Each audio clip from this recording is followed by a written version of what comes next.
Give me a D and a G. It's the Dunga Show. It's the Dunga Show. Hey, dog, your beard's looking flickin' great, my man. Thanks, Gus. I've been using the Bush Beard Wash. The what now? At Bush Beard, they know that every man with a beard is a unique beardo. And that's why they offer a wide range of products to cater to every beard's needs. Whether you have a long and luscious mane or prefer to keep it short and sharp, their products will help you achieve that perfect look.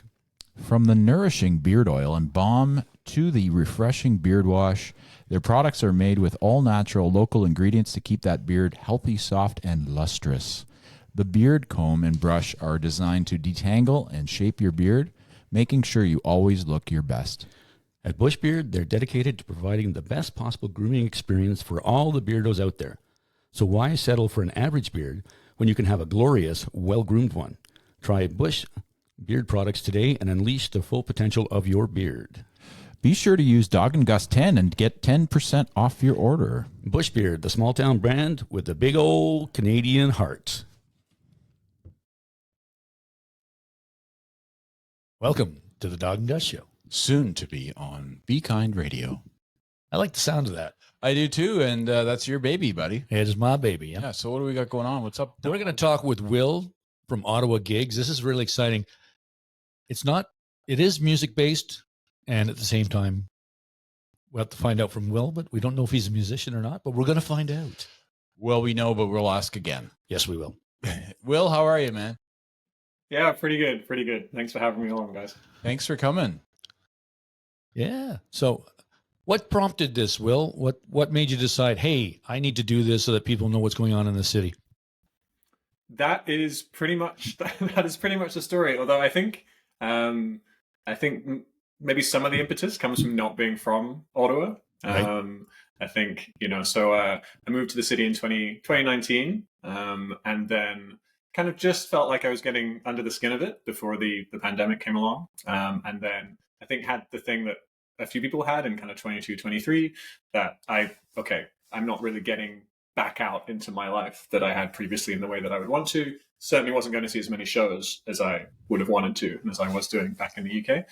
And so I was like, right, I'm going to resolve early 2023. Let's go see some more shows. And then I did that thing which many music-loving Ottawans have done. I typed into Google, what is on tonight in Ottawa, and found it incredibly hard to find the answer to that question. And that was the start of Ottawa Gigs, because that was kind of playing on my mind for a bit after that. I was like, oh, this is way harder than I think it should be. And I knew how to build websites from my professional career. And I was like, hey, well, actually, why not try putting this all in one place? Like, I'm sure other people have tried this before, but it'll be a fun project to let's spin one up and also use that as a way to try and meet all the other people who've tried this in the city, who are invested in the local music community, and see if we can do something here.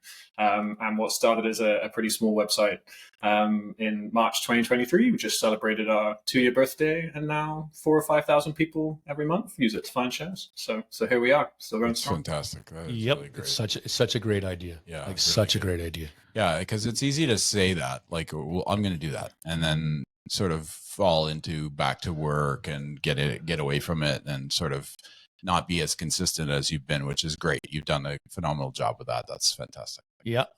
I kind of like it all being in one place. Like, I get a post from you every week and it's like, hey, what's on this week? Right. Now I can just look down the list. This is awesome. I am going to that show. I didn't know about that show.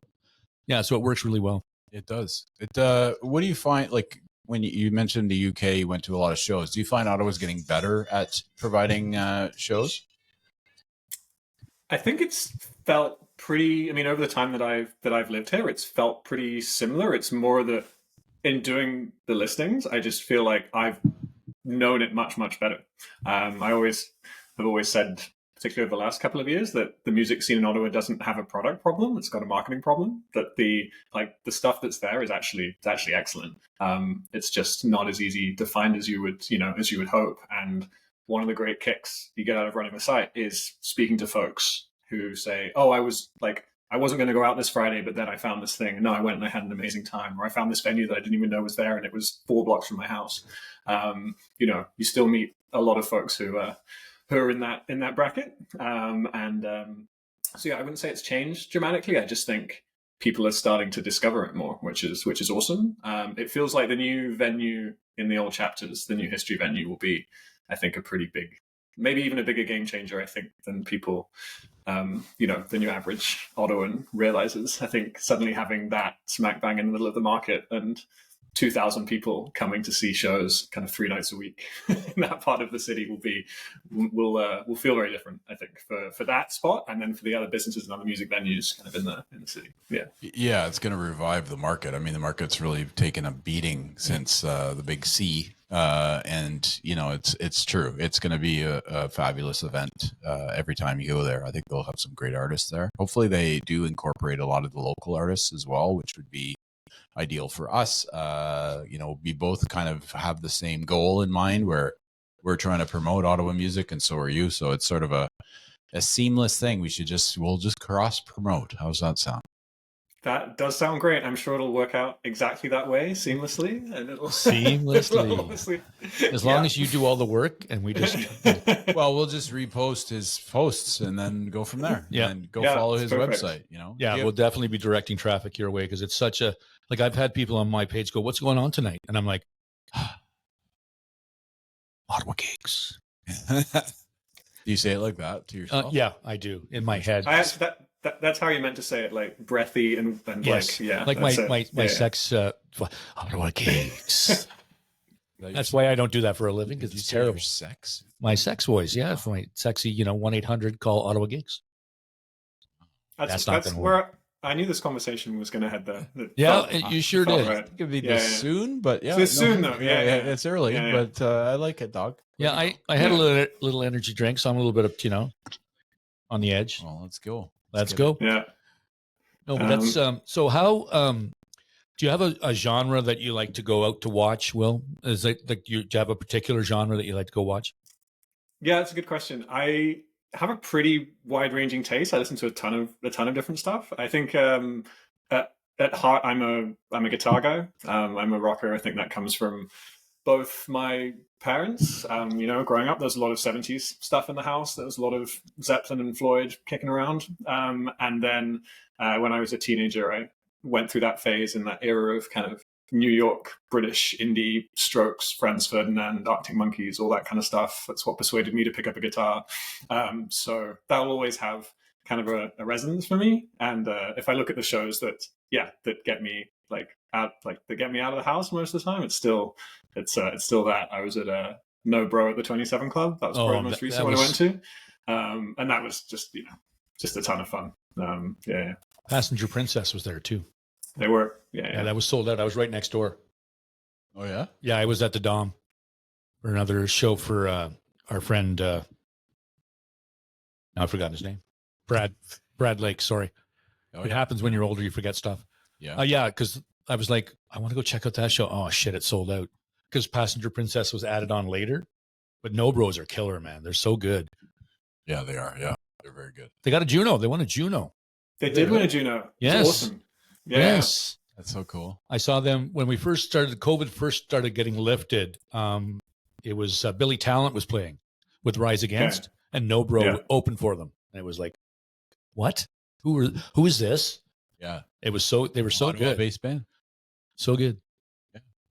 What when you say you're looking at your vinyls, and if you have some, and if you're kind of passing through it, what is an album that you go to quite often, like just out of nowhere? Just out of nowhere. Ooh.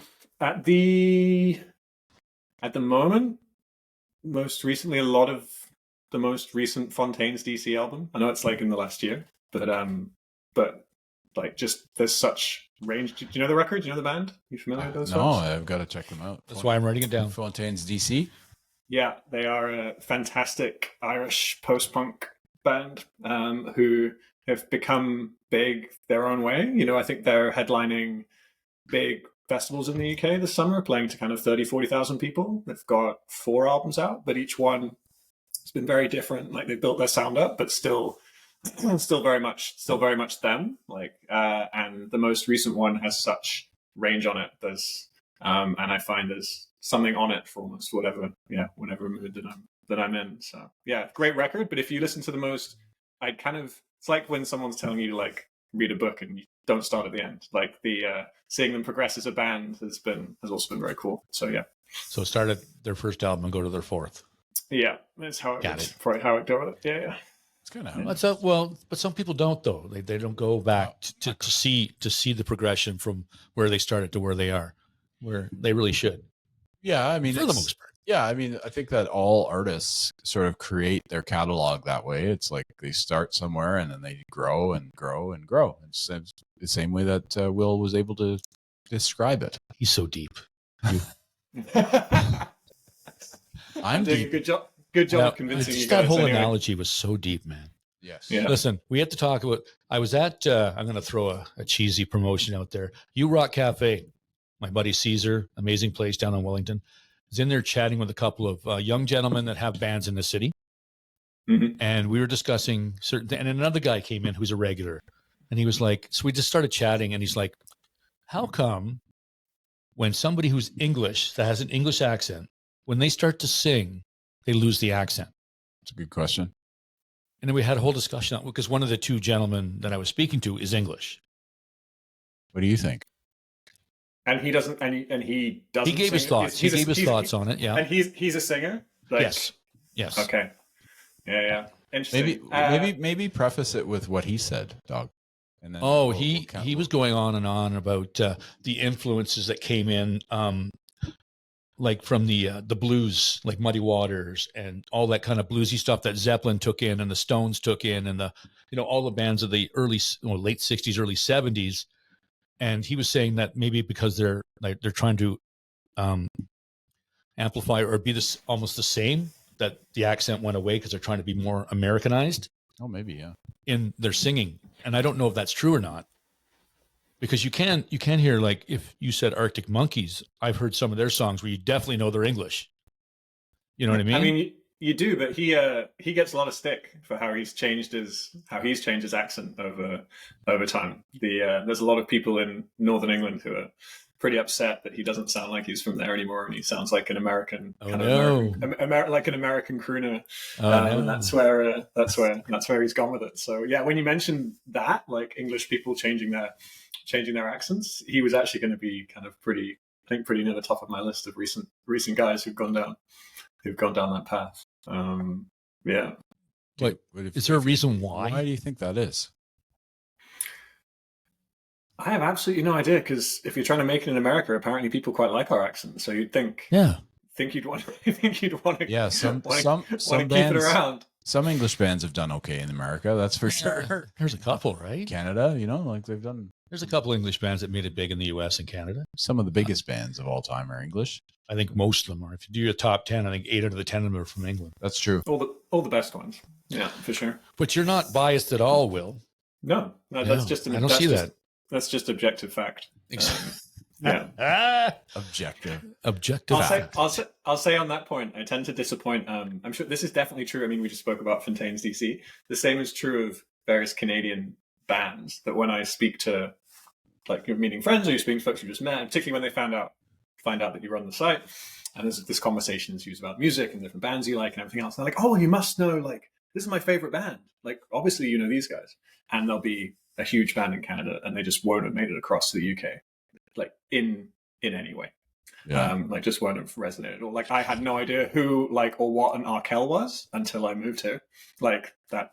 Well, yeah, fair. That's Fair. like not a But thing. that's the bane of Canadian artists' existence. Is either we make it big in the UK or the States. We don't do both.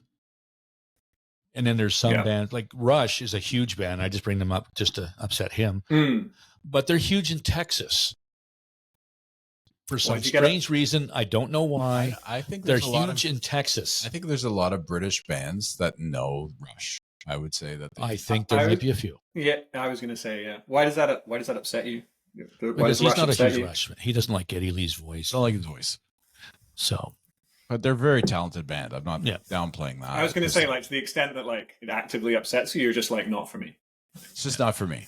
I don't. It doesn't upset me. I like I like Tom Sawyer and a few of their jams, but I don't like his voice particularly. And I just bring that up objectively fact. An objective fact. Yeah, Rush cancelled, according to Dog and Gus. Yeah. Yeah. Oh no, just Gus. Just, No, dog leg. Don't you dog dare legs. put my name. I always find it interesting. That's true though. Like it's a good point how Canadian bands and they just don't make it in UK because they don't sing about, you know, everyday things. It's like a Canadian, like if you think of the Tragically Hip, who's probably the biggest band from Canada. I was also going to mention them. Yeah. But like you wouldn't know where the 100th Meridian is, or you know, you wouldn't resonate with Wheat Kings, or you know, like you just there's just not that lifestyle there. You know, it's such a big country that you'd be like, okay, well, I don't know what a Thompson girl is. You know. Nope. Yeah. Speaking a foreign language. Yeah, exactly. Yeah, well, that's it, right? I don't know. It's an interesting concept because, you know, British bands obviously do really well in Canada, especially the big ones, of course, and they all tour here. But then there's no cross pollination. I mean, you know? some of them do, but again, some of them don't. One of the things that me and other British friends who've moved this way find kind of is a real perk is those bands who have made it huge in the UK but have not made it over here, and you can go and see those folks in front of 1,500 people, whereas in the UK you wouldn't see them in front of 40,000. And it's pretty special. The bands part, I don't think it's that special. I'm sure they'd rather play to 40,000. They'd rather play to 40,000 people everywhere they go. But yeah. No, so, I'm pretty sure they say, you know what? Let's go to Canada and play for 10 people. No, they get paid. They get paid really well. Yeah, but they make more in the UK, and they don't have to travel as far. It's true. I think with the States breaking into the States, being an English band, they're still bitter about the Boston Tea Party and getting their asses kicked. So they probably just don't want American. That's not entirely true. It's a joke. The War of 1812 tells us differently. I also feel like what's happening now shows that it was all a big mistake anyway. So I think Well, if he has his way, you'll never have a UK band in the States again. It's true. Let's not get into that. No, we will not. We will avoid that conversation. What about, like, say in 5 years, if you were to say Ottawa Gigs, like it's booming and you're in a perfect place. What's 5-year plan? Like perfect ending in 5 years, not ending, but where you are. Oof, that's a really good question. I think, probably on two. The first one would be that everyone who should know about it knows about it. That's probably the first thing.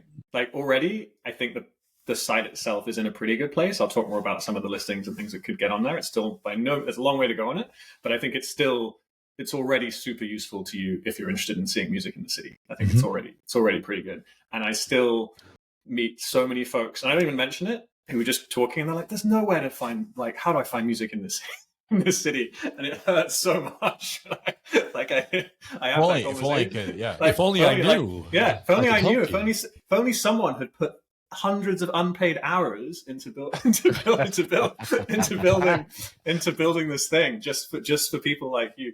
No, it's obviously, but it's always nice to then tell them and everything else. But it just shows how much effort it takes to raise awareness of these things, even if it's exactly what people are looking for. So, and I know there's thousands more people in the city who would love the website and would use it who still don't know about it. So that's the first thing. I'm always trying to think of ways to do more on that front, to get it into the hands of the people who want it. And then on the secondary thing, it is just the constant quest, like figure out ways to get more listings on there. And to do it crucially in a way which doesn't put the burden on artists and venues to do it. Like that's the key. I think that's been the difference, as I understand it, between Ottawa Gigs and some of the sites that have gone before, is that previously that was how it worked. It was people designed like great things, but they didn't collect the information. Like you as a band or a venue still had to go and make sure that the information found its way there. Yeah. And like bands and venues have enough to be doing without doing that. And particularly because there's always, in any city you go to, if you're touring, there's kind of 10 of these websites and you're like, well, which one's any good? Like, I don't know which one is actually worth submitting it to. And I've got loads of other things that I should be doing. So I think for these sites to work, you really have to collect the information yourself. Like that's what makes it work for the ecosystem. And some places are easy to collect it from others. Like I always get asked a lot, like, how do you choose what's on the website? And I try and get the best coverage I can, but the stuff which gets the best coverage is the stuff that's easiest to collect. It's venues which have super up-to-date websites, like listing all their shows. Like that's on there because it's easier for me to collect. The ones which aren't on there is not because I don't want it to be on there, but it's because if your venue lists its listings by just putting a picture on Instagram of like the shows, like that's really hard for me to convert into like the nice listing, like on the website.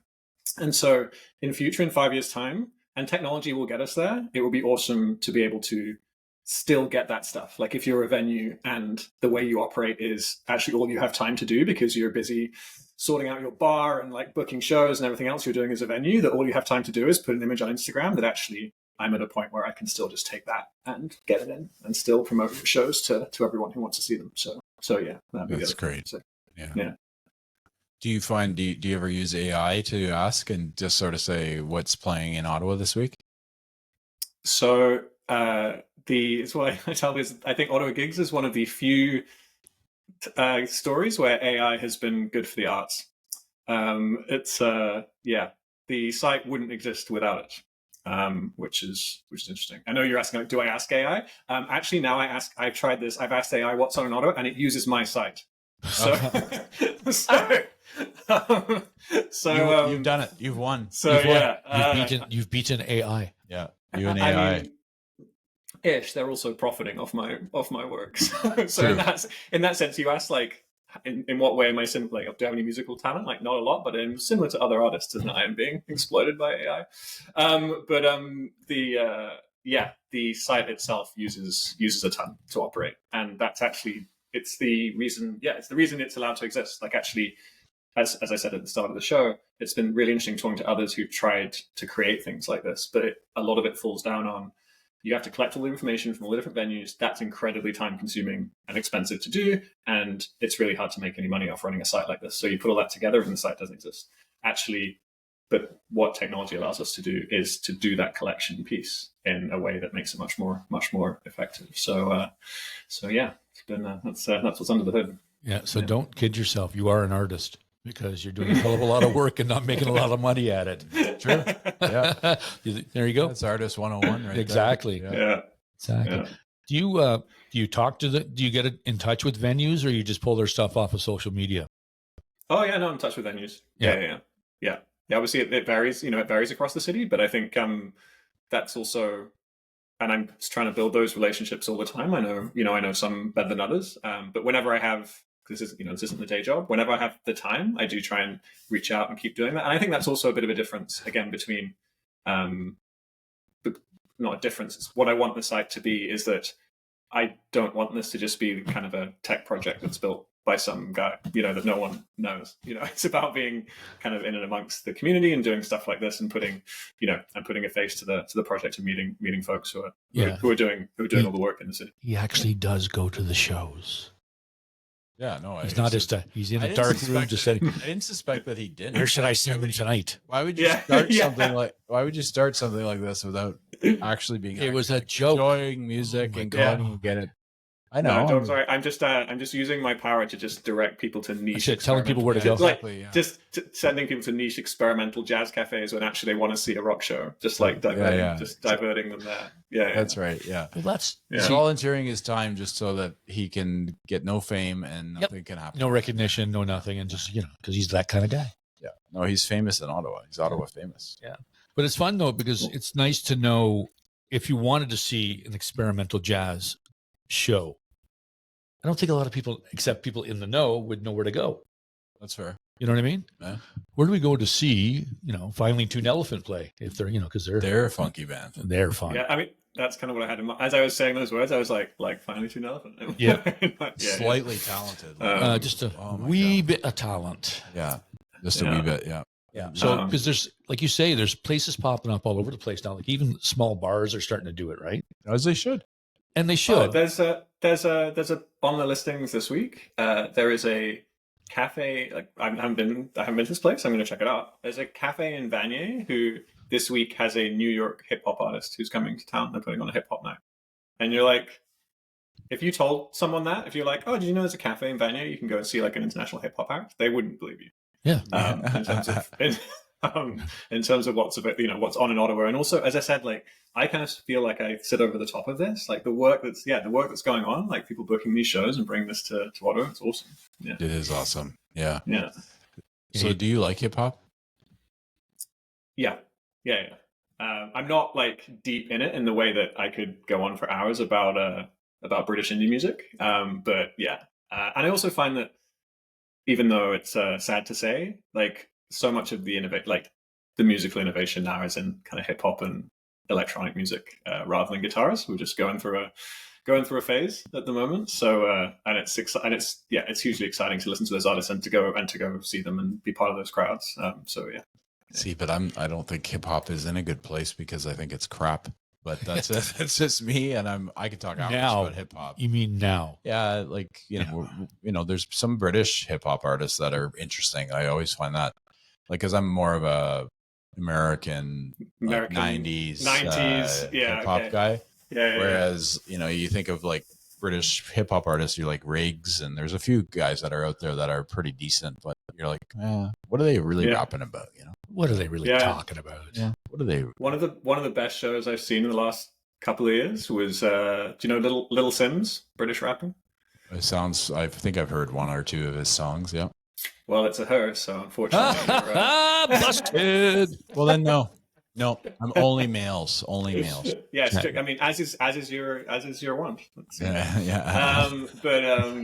No, she's awesome. And she was playing in Montreal, and it was you could really it was brilliant, but like you could feel that everyone in the room knew they were seeing something special. And then a few months later, she was second on the bill at Glastonbury in the UK. Like wow. It was, yeah. That's a little show. Very cool. Glastonbury, very small. Yeah. I think yeah, British, not even worth mentioning. Actually, that's like the pinnacle. I think for like I don't know. There's some big venues obviously in the UK, but that would be one of the ones that you'd want to play. Isn't that one of the biggest outdoor festivals? Yes, it is. Yeah. It's crazy. I find like every year other festivals release their lineups, and obviously there's some other fantastic festivals out there, but then Glastonbury releases theirs, and you just it's just amazing what they put together. They're like, oh yeah, okay, you got this. Guess what we got? Yeah. And it's like, oh man, that's pretty English to do, like one-upping us. Yeah, doing their best. Just kidding, bro. You know who I've been deep, like I was talking earlier with Gus about just being on my phone and just looking at all this crap that's going on. But the one thing that keeps popping up that I really hope that this guy's genuine is Youngblood. Oh yeah, I've been looking at a lot of his stuff, and he just let's talk about this. Let's talk about this. Yeah. Go. No, I just is that because you heard the new one, like the most recent single that he? Yes. Yeah. Super exciting. I hope because that's the first one of like a new era for him. So it's interesting to see what comes of it. Gus, have you heard this track, Gus? I haven't heard it yet. I'm gonna have to listen. He's a British alternative kind of rock, like pop punk artist, but lean towards more of the like punky side, I would say, and pop punk side. And then this new single is like he's just spent 2 years like listening to The Who. And yes, it's very. You're gonna. I know Gus quite well. You're gonna like it. You're really gonna. I'll like be it. down with that. Sure. But I'm just hoping that his personality that he projects when he's like doing the videos and stuff, because you know how some people it's all about the this is my image, but you're not actually like that. Yeah, you know what I mean. I'm hoping that's not true because he seems like a genuinely really cool, caring kind of guy, and I really like that. That's good. I don't know the guy. No, come on, you're English. But I know he's English. Like you must know him. At least, like, do you know a buddy who knows him? That's terrible. Yeah. By all accounts, that's he's a pretty decent guy. Yeah, because Bob from BC. Yeah, we know all those. Yeah, guys. We know Bob. Bob. Yeah, it's actually a shorter flight from here to London than it is from here to BC. Vancouver. So yeah, only because you're going with the wind. Yeah, I made that up. So like, if you were to put yourself into a live show in history, and that's my you Yeah, I'm taking your question. You're blowing your nose, so we'll give you a minute. But if you were to go to a venue and you could see an artist that you dreamt of seeing, or anybody live or dead, who would it be? Yeah, I got asked this before in public, so I should give the same answer, which is the boring one, which is Hendrix at Woodstock, which I know is like a really, you know, It's right up there. cliche. Not you know, boring at all. but if I went to something else, I would be standing at the something else, being like, I should have picked Hendrix. Like, Yeah. I would have just be standing there slightly regretting it. I just blew my wish. Do you know what's crazy is how Hendrix was huge in England before he even came back to the United States and like blew up, right? It was because he lived in London for many years. That's where he met Keith Richards, and all these guys talk about him. And Clapton saw him and said, "Who's this guy? Like, where is he from?" And then he's like, "Oh, I'm from like Nashville or wherever." Where is Hendrix from? I think he's from the South. But anyways, it's interesting. Why do you think that was in the 60s? Do you think it was the racial thing, or do you think that just music was more free in UK? It always has been, really, but maybe they weren't ready for him here yet, or he was just trying to get his chops. I don't know. What do you think? Yeah, it's a good question. I don't know enough of the history, but what I can say is, which is interesting, is you can go. Don't know if it's still open. You used to be able to go visit his flat in London, and it's in the poshest part of London now. Like, it feels really weird to go. Like, it's above the Gucci store in on a side street in like fancy Mayfair in West London. Interesting. And I think it kind of shows how much that city has changed, even in, that part of London's been fancy for 20, 30 years after Hendrix. Changed so much in that time that was where he was hanging out, and now it's definitely not where people He would hang out. Hanging out. Yeah, it's definitely not where he would hang out anymore. No, well, I don't think. I mean, artists. I think, like you said, London was probably a lot smaller than it is now, and then certainly certain people went to certain areas for the music scene. So yeah, it makes sense. I mean, everything evolves. I mean, certain parts of even Ottawa used to be a bit run down, and now Hintonburg used to be the place where all the bikers lived, and now it's one of the most expensive places in Ottawa to live. So I guess it just changes, right? Yeah, and you read it's cool, but you also kind of have to squint a bit when you read the Keith Richards book about the early Stones and their time in London and the places that they played. And again, you walk around the city and it's pretty hard. Like, feels hard to believe now, given how much it's. Yeah. Well, it is 60 years ago, so yeah. That's true. Yeah. I've been trying to get through that book for I don't know how many years now. Like Keith Richards. Yeah, I just can't. I can't. It's an intense book. I don't know what it is about it. I'm reading and I'm like, I'm going to put that down. Read 3 other books, come back, read a couple pages, read another 3 books. I don't know. Maybe it's the way it's being written. I just don't. I don't know. Well, doesn't Keith live like in the countryside now or something? Like a posh manor. Oh yeah, likely. I mean, isn't he knighted? Is he knighted? I don't think he's been knighted. Keith Richards has. Not Keith. Sorry, but Mick. Mick's been knighted. Mick's. I don't think they knighted the whole band. Yeah, but you can't knight Keith. He's still. Well, I mean, there's parameters for being knight. Well, then why did they knight Mick? Yeah, I don't know what the decision making was on that one. I wonder if he is a Sir. Is he a Sir Keith? I don't think he is. I don't think he is. Yeah. No, because you never hear Sir Keith Richards. No, it's Sir. Yeah. But I mean, the parameters for that has changed so much too, because back in the day, like 1600s and stuff, when you got knighted, it was because you were a great soldier. So it's interesting how now you have like Sir Elton John and like Sir Mick Jagger, and I don't know. What do you say? He's saying we should send Elton John into battle and then he should be knighted. He should earn it. I'm not saying that. I'm not saying that. Maybe it was his influence on. He needs to earn his sirship. Well, he has. I mean, he is his sir. So. And so is Bob Geldof. Is he really? Yes. But Geldof raised like I think over like $1 billion for hunger in Africa, AIDS, and like a ton of stuff. So I think that makes. Well, I think that's definitely something that you should earn. I don't know. It's interesting. I don't know. I don't know enough about that. And then there's also the folks who turn it down as well. Yeah. Really? Yeah, it's represented. It's represented. It's a colonial order that you're being. Some people don't like that. That you're being bestowed upon. And I'm trying to remember off the top of my head now. There's a couple recently of musicians I'm sure there's Which- somebody from the which Sex is- Pistols that said "fuck off." I don't think they got offered, but You never know. we never know. No, That's you don't. true. Good point. Yeah, that's Ben? interesting. I guess colonialism, like, is a, like artists would be kind of anti-establishment. It would make sense that they would be kind of down. That's why I said the Sex Pistols, because they were Yeah, kind true. Of, they were kind of There's an Irish group called Kneecap at the moment who are, I don't know if you're familiar with these folks. nope. Sounds a little familiar. Kneecap. Should definitely have a listen. Yeah. Well, Okay. I say that maybe not if I'm gonna, because if you're into your 90s hip hop, this is very un-90s. Well, yeah, I have a deep but- pool. I have a deep pool okay. of likes. So go on. deep pool for Irish language anti-colonial rap. Where would that fit in your pool? Ooh, where would that Yeah. fit? That's a good question. I mean, I am of Irish descent, Okay. but I don't know what do they rap about? Generally hating the British. Yeah, that's fair. Yeah. Yeah. Well, Irish do hate the Brits. That's for sure. But they are excellent. yeah, they're coming to Toronto later in the year. Oh, cool. Okay. And Yeah. you will be going. Yeah. Yeah. And I'm gonna. Yeah. Did you write that down? I did. Okay. Yeah. I did. Yeah. We always love when people drop This is new why we do the albums and new podcast. names. Yeah, this is the only reason. Yeah. Is so we can deep dive on new music. Yeah.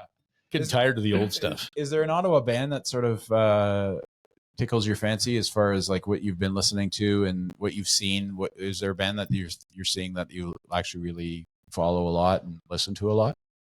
Yeah, I enjoy again staying on like the guitar themes. I think the New Highs write great tunes. Oh, like they're listen to a lot of their stuff. I think it's really fun. I know you had Fifth on the We show. did. Yeah. Also, like again, like heavy but with a tune. Like They're really killing enjoy. it. They're like, freaking killing it, like, man. Really enjoy what they've got to do. And then like I think Schoolhouse as well. Yeah. Like the kind of, I think that kind of style of folk can sometimes feel quite samey, but I think they've got some good stuff going on as well. Yeah. There's some and it keeps going on and on and on. We've said this a lot, and we'll keep saying it a lot. The reservoir of music in this city is quite deep, and especially like different genres. Oh yeah. It's Yeah. not like, you want to go see a Fifth show, man. You'll have 4 other bands playing that night that'll blow your mind. You go see Schoolhouse, whoever's supporting them, boom. You know what I mean? Like, love a banjo. yeah, Love a banjo, can't do wrong with a banjo. Mitch is a great guy too. Like I deal with Mitch all in my other job as well quite often, and he's just a great person. So I like all that stuff. That's great stuff. Yep. Yeah. Who are you Yeah, I listening mean- to a lot now? Who right now? Yeah. Well, I'm kind of back into Mikhail because he's got a new song out, Mikhail Laxton, Okay. Yeah. and Dallas, always Dallas. Yeah. Eh? Yeah, I love Dallas Alexander. Oh, and your buddy Amanda has a new album out. It's fantastic. Amanda Riom, She's crazy talented. Oh, okay. so Yeah. good. Oh my God. She's a good friend. I've known her since we were 16. So she's And- but she's just become this amazing artist who's Juno nominated, and I think she owns a record label. Well, yeah. and one of them won. It's like one Yeah, of them won. she's recently, got a bunch of people on her label, and that they're doing really well. Yeah. And it's more indigenous type music. Ishkade. Ishkade, yeah. Yeah. And Emma Lamontagne is another one I love her album. Yeah, Emma's doing great too. Yeah. Yeah, it's true. Ottawa's deep. It's got a lot of stuff. Yeah. It's got It is. That's the thing. It's just need to let more people know about it. It's fact you're talking about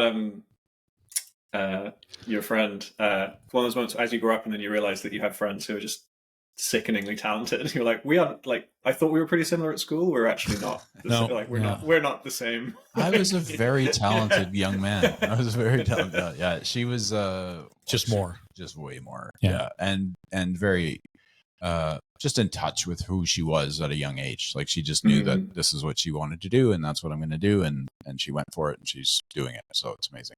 Yeah. It is fun to watch. You're right. It's a great thing. For sure. And when she came on the show, that was kind of fun too. Oh yeah. So Gus likes to tell this story. Yeah, we might as well bore you with this. Will Sure. So we were early on, like we had started, obviously similar to what your story is. Like COVID hit, and then we kind of figured we were like, what are we gonna do? Like we're bored. And Dog's like, I'm gonna start a radio station, and I said, well, we should start a podcast. And he was like, what are we gonna talk about? And I was like, music.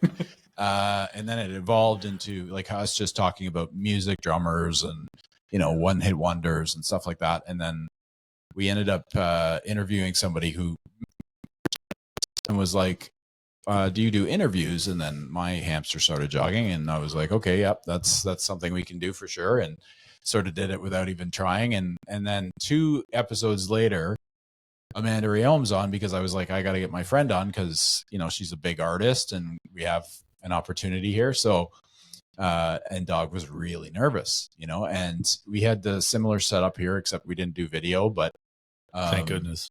Yeah, you weren't ready yet. No, I was not.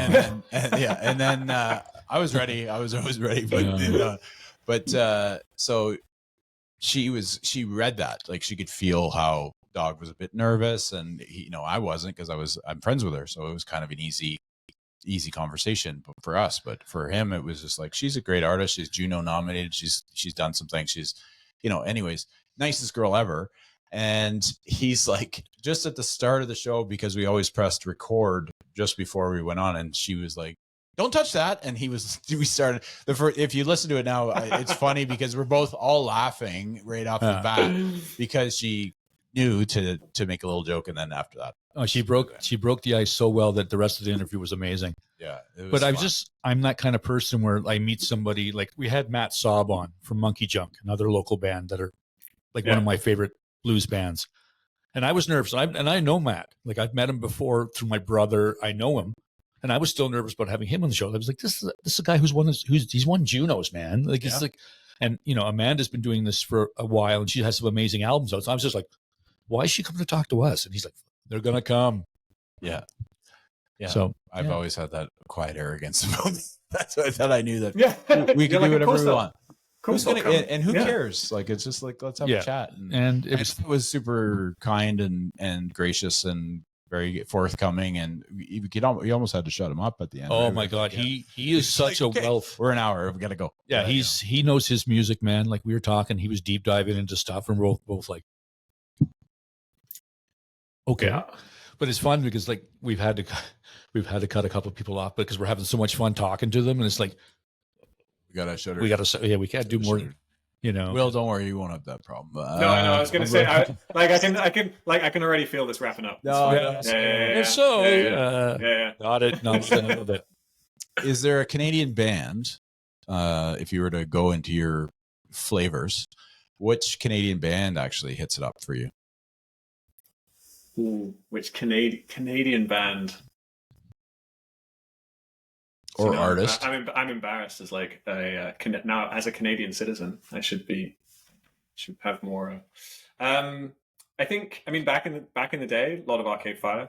That was happening at the time. Like when I was really getting into it, and saw them when they just released Funeral, like very early on, and they were just kind of all of them crowded on a stage, and everyone, because at that point they were part of the British kind of they were put in with all the other indie bands. So you go to a festival and everyone will be there to see, maybe not in Arctic Monkeys were still kind of earlier at that stage, but you might get like Green Day on the bill and like people like that. I know they're still going, but all these guitar bands, and then this collection of Montrealers with accordions and violins would kind of get on like crowd on very stage. Talented, yeah.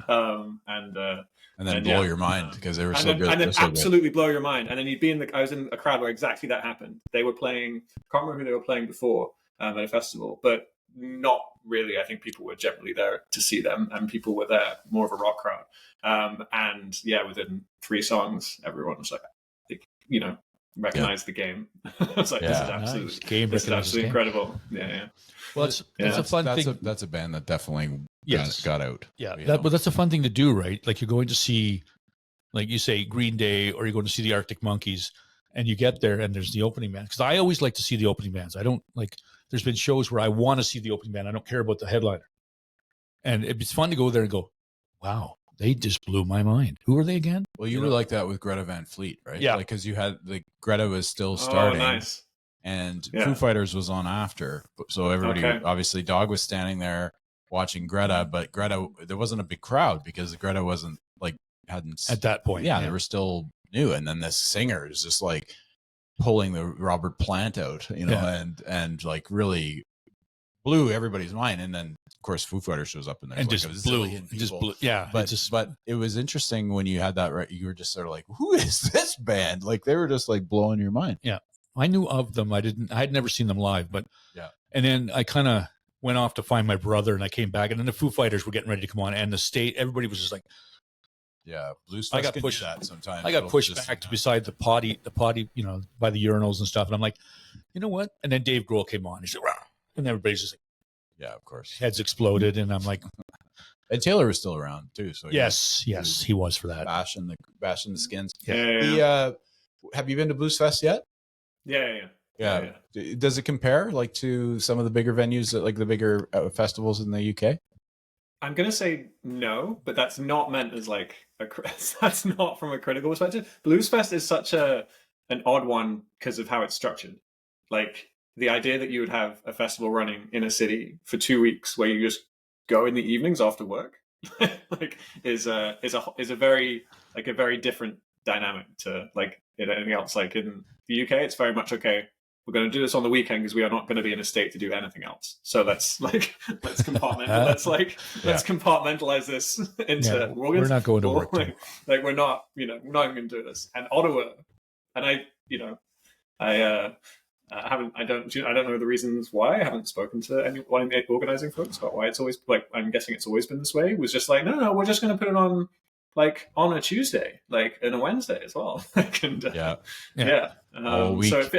So it has like this 10 very, days. Yeah. it has a very different feel to it. But I also like the size of it. It punches above its weight. Actually, I find like coming from like I've seen bands at Blues Fest crowds that even though they're big Blues Fest crowds, like compared to what you'd get stuck in the UK is way smaller, which is again is a pretty fantastic way to see, and then to be able to stroll like back into town and carry on and hit the bars afterwards, it's a pretty special thing. It is, yeah. It's a true good point. Like, okay, bring it to perspective. Have you seen anybody at Wembley? I have seen, I've been to Wembley a few times. Yeah. Okay, so is that insane? Like, is that like when you're in that crowd of 130,000 people? Like, what is that vibe like? It must be insane.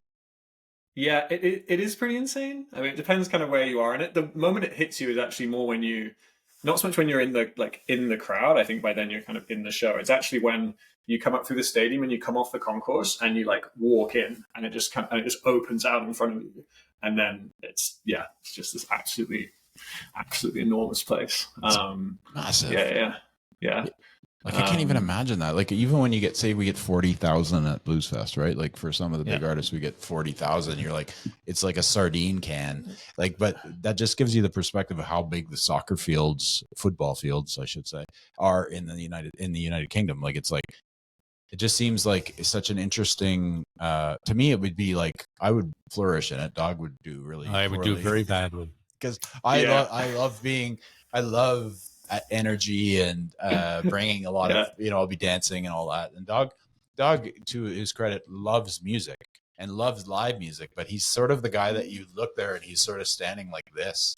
And I remember one artist we interviewed saw you at a show and was like, yeah, I didn't think you liked it because you're just sort of staring at me. He was like, because it's just a different perspective.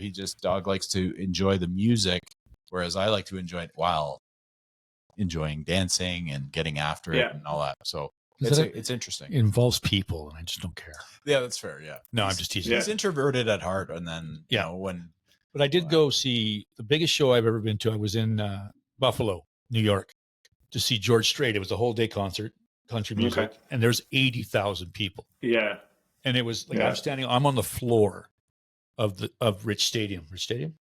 Yeah. Before anyway, and I'm looking, and all I'm doing is this, looking around at it was insane. So seeing you at Wembley would be amazing. Yeah. It's like I've got friends like that, and the first time I went to see a show with them because they said they want to see the show, I was like, great, I know you love this band, let's go see this artist, and I similar, I think, like to get in amongst it, and I was kind of keeping an eye on them, but very much kind of standing there, and I felt kind of bad. I was like, oh, this is not hitting, like, and I really pushed to go to this show, and I felt slightly bad about it. Got to the end, it's like, oh, like how was it? Like it was brilliant. I'm like, how is that really? Like, you gave nothing for an hour and a half. Yeah. My people. Yeah, Well, it might be just absolutely awe. loved it. You might be in awe Yeah. of it, right? Like They're my Yeah. people. Yeah. Sounds like my people. And Yeah. what band actually was the first band to make it like cool to play at Wembley? I'm trying to go back in time, and like couldn't be the Beatles, right? Like I would think that like they must have played it, but I just don't, because they are a Liverpool band. Yeah, So I mean the iconic one is still Queen, I think. Yeah. It's the Live Aid. the Live Aid show. Yeah. Like when people talk about like shows at Wembley, I think most of them, like if someone references it, like a show like Rock at Wembley, they just mean that. Even though it's been, been decades and there've been kind of many great shows there, I still think that's probably going to be missing some. And I still think that's kind of the iconic one. The best show I've ever seen, I still think I saw at Wembley. Which was Springsteen. Which he was, that was that would be incredible. That would be very much But so. but that was I mean, he was amazing, but it was also, you really understood why stadium rock kind of exists. Like just still that like it was everything. Just the size of it, but also he does his thing and he still makes it feel intimate and touching, even in those surroundings. And that combination is, I mean, it's why hard to find. thousands of people still go to see him. That was pretty awesome. But yeah, I still think what made, I'm gonna say, I don't know if others will tell me, other Brits will tell me otherwise, but yeah, I still think it's Queen that made Wembley. Well, that show, that whole day, right? Because they did that. And the story too, because he was ill. He's not, he was starting to get sick, and then just, not to say that the rest of the band wasn't awesome, because they were, but Freddie just changed the whole world with that performance, right? So it would have been that would have been one to see, like live, like that would have been insane. Definitely would have been one to pick from that question that we asked. But Which Ottawa band's going to sell at Wembley? That's the question. Oh man, Oof. 100,000 people. Yeah, that's like, I don't. So hard to do. Okay, throw one out there, because you went and asked. So throw one out. Who do you think who has that possibility? Let's just go big and say that we're going to pick a band from Ottawa. You pick one and I'll pick one. I could see Mikhail Laxton doing it. I could see it. Yeah. Yeah. It's hard to say, because we've seen him at or Irene's with like 60 people. But I don't know. Coming to mind, like how do I say this without offending anyone? Well, maybe Rock Engine. No, maybe Glastonbury for them. Yeah. I was thinking, say like a Taming Sorry, or maybe because they played Blues Fest. And they played. It was such a great show. Yeah. Although they're going through some changes. Yep. But they're actually playing. They played last week, and they're going to be playing a show with. How about the Damn Truth? Yes. Well, they're out of Montreal though. That's okay. Let's go with them. Yeah. Okay. See how we get on. Yeah, they're a 70s influenced rock band out of Montreal. Have you heard of them? The Damn Truth? No. You'd like them. Yeah, you would. You would like them Okay. if you like the 70s, like the Who and the Rolling Stones and all that kind of stuff. You definitely want to. There he is, writing it down. Write it down. Yeah. They're playing actually in Ottawa. It would be on your website. In June. In June. So there you go. Perfect. With Taming Sorry. Yeah. And Veritones and Motor Spirit, I think is the other band. Yeah, that sounds right. Yeah. It's Yeah. going to be I think- a show. That sounds great. Well, that like this discussion kind of brings it kind of back around to kind of Ottawa gigs and the venues and stuff. I think people talk a lot about how people often don't buy tickets to the smaller shows because they're saving up to go to Wembley. Because that's the experience that they want. People would rather go and see one huge live show that they're spending $150 on than 10 shows that they're spending $15 who they might not be aware of.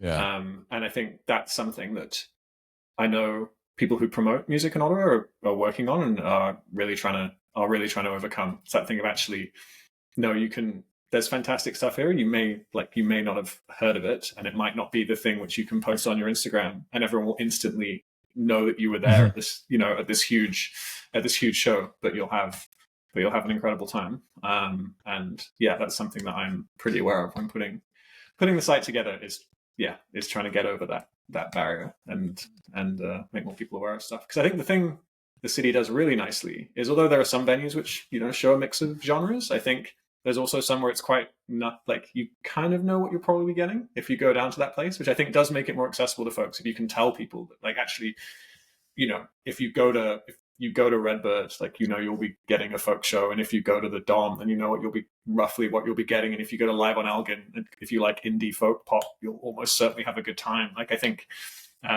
if people were a bit more aware of that, I think that would also help get people out, kind of knowing that there would be something that would be in their Agreed. in their wheelhouse. That's a good point, and you're doing such a great job with that. So, yeah, keep it up. I know. With me, I used to be a concert goer. Then we started doing this, and now I actually prefer spending the $15 here, and here, as opposed to going to a big show to go watch bands that I know every time I see them are going to throw it out there, and it's going to be brilliant because they're throwing everything into it. Everything. You know them. That's a question. That's a good question. Do you think you're more invested in a band if you actually know the individuals in the band? I think so. Oh, yeah, I think so. Yeah, although some of the big stuff, if it means something to you, then, but yeah, for sure. And also, as you said, you might get a more invested show. Actually, talking about your Wembley thing, the most disappointing show I ever went to was at Wembley. So yeah, I saw Oasis. Yeah. Yeah. We have a friend. We have a friend in one of our local bands. Oh, we mentioned them. Evil Creek. Yeah, but they wouldn't do Wembley. Johnny. Yeah, Could. Johnny wouldn't be allowed. He's an Irishman. No, It was a joke. That's Oh, my over. goodness. That's over. Anyway, Johnny's a huge Oasis fan. Yeah. Were they that bad? Like, they were, like, because they're doing a big tour right now. So I say that as someone, and I can say that, and Johnny and I will be fine. Johnny and I will be fine because I'm going in August. Like, I'm still going. Oh, you're going to see them? Yeah. Oh, okay. Yeah. So, which will be a good time. But yeah, I saw them in 2009. It was the last show they did at Wembley before they broke up. That was the year that they called it a day, and they were absolutely phoning it in. Like, it was. Were they shit faced?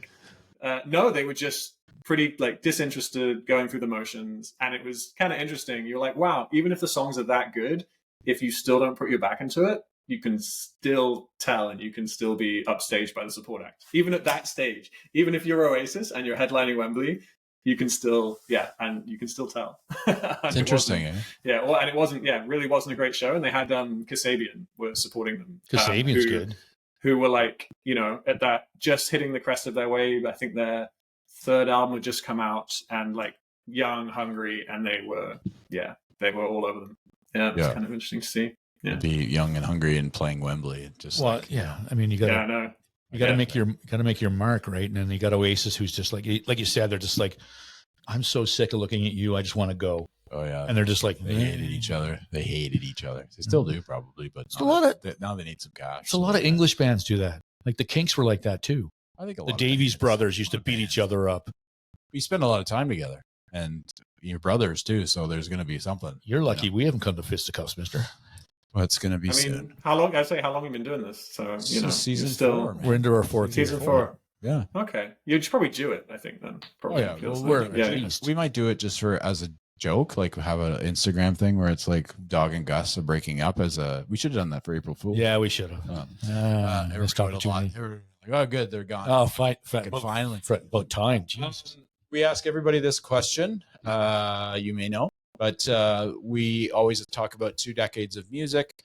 If you had to pick one of your favorites, if it's the 80s or the 90s decade of music. As in, I have to. As in, I choose pick a decade. Yep. Or I choose the 80s or the 90s. Yes. You choose one or the other for music.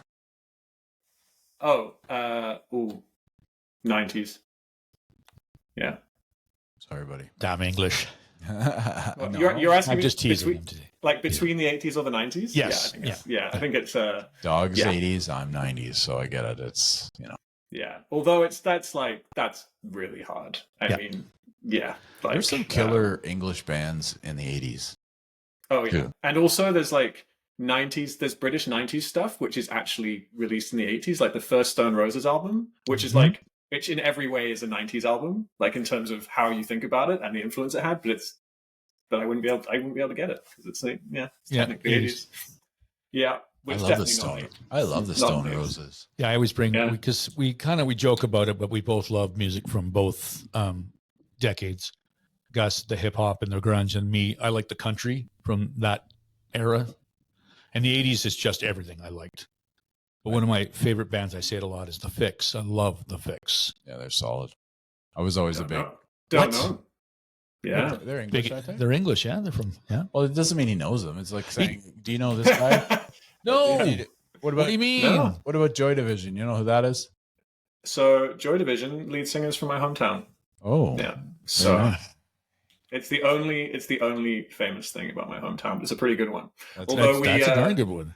we disgraced ourselves in that, despite it being kind of the main famous thing about my small hometown in the north of England, someone stole his gravestone from the graveyard.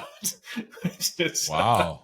Which is not really the way to honor your main hometown hero. Or anyone. But, yeah, or anyone. Yeah, or anyone. Yeah. I think that's the one. but, Like, don't do that. Yeah, please don't do that. Well, listen, Yeah. Will, thank you so much. Everybody go follow Ottawa Gigs everywhere. Check out the website. If you need something to do in Ottawa music-wise, check this out because it's the only way to do it. And he's doing a great job of it. So thank you, Will. Yeah, on Thanks. Facebook. You're on Facebook too, right? Facebook, Instagram, and your website. Yeah, mainly Correct. Instagram and the website. Mainly. Instagram, Yeah. no Facebook. Yeah. He's a TikTok watcher. He doesn't. He's not a dancer on TikTok. No? I don't know. Is Yeah. he? Yeah, I mean, Yeah. if it got me another 2,000 views, He's willing to do it. Maybe we'll get there. He's Yeah. willing to learn. He's willing to do the TikTok. Yeah, no, it's great. Well, thanks, Will. We'll see you in down the line at a show, I'm sure, and we'll obviously keep following your amazing website that's showing Ottawa people what to do in Ottawa. Thanks very much. Appreciate the time. Likewise, keep doing everything you do. We'll I'll see you down the front, Gus, and you at the back. Crossed arms, dog. Sounds good. Yeah, That's it. right, yeah. Yeah. Yeah, just stay with us a minute here. Thank you very much. Doug and Gus, Doug and Gus, Doug and Gus.